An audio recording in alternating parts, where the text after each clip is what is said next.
മക്കളെ ഇന്ന് ഞാൻ രണ്ട് പുലികളുടെ നടുവിൽ പെട്ടിട്ടു. മലയാള സിനിമയിലെ കത്തി നിൽക്കുന്ന രണ്ട് താരങ്ങളാണ് എൻ്റെ പൊന്നുമക്കളെ എൻ്റെ മുന്നിൽ വന്ന് പെട്ടിട്ടു. ഇതാ കണ്ടില്ല നിങ്ങൾ ആ വണ്ടി ഫാൻസി നമ്പറുള്ള വണ്ടിയിൽ ആഡംബര വണ്ടിയിൽ വന്ന് ഇറങ്ങുന്ന ആരാണത്?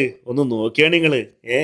നിങ്ങൾ ഭാഗ്യമില്ലെന്ന് കൂട്ടിയാൽ മതി. പിന്നെ വളരെ രഹസ്യമായിട്ടുള്ള വരവാണ്. അപ്പോൾ അതുകൊണ്ട് ആരും അറിഞ്ഞിട്ടില്ല. ഏതായാലും വന്നിറങ്ങുന്ന കാഴ്ച കാണുമ്പോൾ നിങ്ങളെന്നെ ഞെട്ടും ആരാണെന്നുള്ളത്. ഞാൻ പറഞ്ഞറിയിക്കേണ്ട ആവശ്യമില്ല.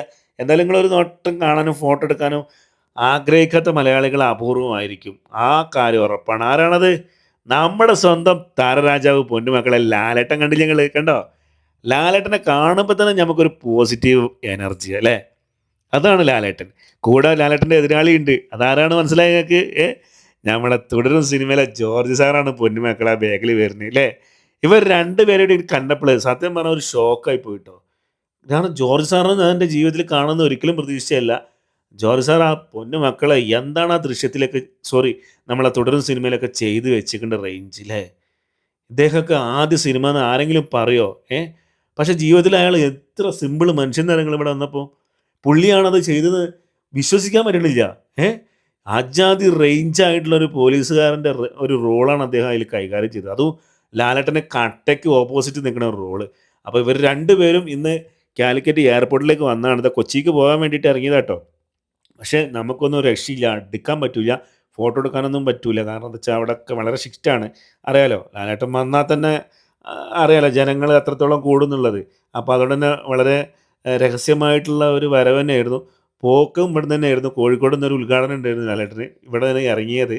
അദ്ദേഹം ചെന്നൈയിൽ നിന്ന് ബിഗ് ബോസിൻ്റെ വീക്കെൻഡ് എപ്പിസോഡ് കഴിഞ്ഞ് ചെന്നൈയിൽ നിന്ന് ഇവിടെ വന്ന് ഇറങ്ങി.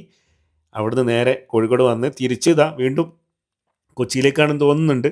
ഇവിടുന്ന് കയറി പോവുകയാണ്. നമ്മുടെ കരിപ്പൂർ എയർപോർട്ടിൽ നിന്ന് കേട്ടോ. കൊച്ചിയിലേക്കാണെന്ന് ഉറപ്പ് ഞാൻ പറയുന്നില്ല. ഇവിടുന്ന് എവിടേക്കോ പോവുകയാണ്. ഏതായാലും അതിൻ്റെ ഭാഗമായിട്ട് എനിക്കും ലാലേട്ടനെ സ്നേഹിക്കുന്ന ഒരു വ്യക്തി എന്നുള്ള രീതിയിൽ കാണാൻ സാധിച്ചു. പ്രകാശ് വർമ്മ സാറിനെയും കാണാൻ സാധിച്ചു. അപ്പോൾ വളരെ സന്തോഷമുണ്ട്. അത് നിങ്ങളിലേക്കൊന്ന് പങ്കുവെച്ചതാണ്. ഈ വീഡിയോ ലാലേട്ടനെ സ്നേഹിക്കുന്നവർ പ്രകാശ് വർമ്മ സാർ കണ്ട പുള്ളിക്കാരൻ പോണ പോക്കുണ്ടെങ്കിൽ വളരെ സിമ്പിള്. അപ്പോൾ അവരെ സ്നേഹിക്കുന്നവർ തീർച്ചയായിട്ടും ഇതൊക്കെ ഒന്ന് ഷെയർ ചെയ്ത് എല്ലാവരിലേക്ക് എത്തിച്ചാൽ കേട്ടോ. നല്ലൊരു എന്താ പറയുക സന്തോഷം നിറഞ്ഞ എൻ്റെ ഒരു ദിവസമായിരുന്നു ഇന്ന്. പക്ഷേ ഇതിപ്പോൾ എല്ലാവർക്കും ഈ വീഡിയോ ഇഷ്ടപ്പെട്ട് കൊള്ളണമെന്നില്ല. ഞാൻ ലാലേട്ടനെയും അതുപോലെ തന്നെ പ്രകാശ് വർമ്മ സാറിനെയും സ്നേഹിക്കുന്നവർക്ക് വേണ്ടിയിട്ട് സമർപ്പിച്ചാണ് കേട്ടോ. അങ്ങനെയുള്ളവരൊക്കെ എന്ത് ചെയ്യുക ഒന്ന് ഷെയറും കൂടി ചെയ്ത് എല്ലാവരിലേക്ക് എത്തിച്ചേക്ക് കേട്ടോ. അപ്പോൾ വീണ്ടും നമുക്ക് എന്ത് ചെയ്യാം, അടുത്ത ഇടിവെട്ടി വീഡിയോ ആയിട്ട് വീണ്ടും വരാം. എല്ലാവർക്കും നന്മകൾ നേരുന്നു. Bye bye.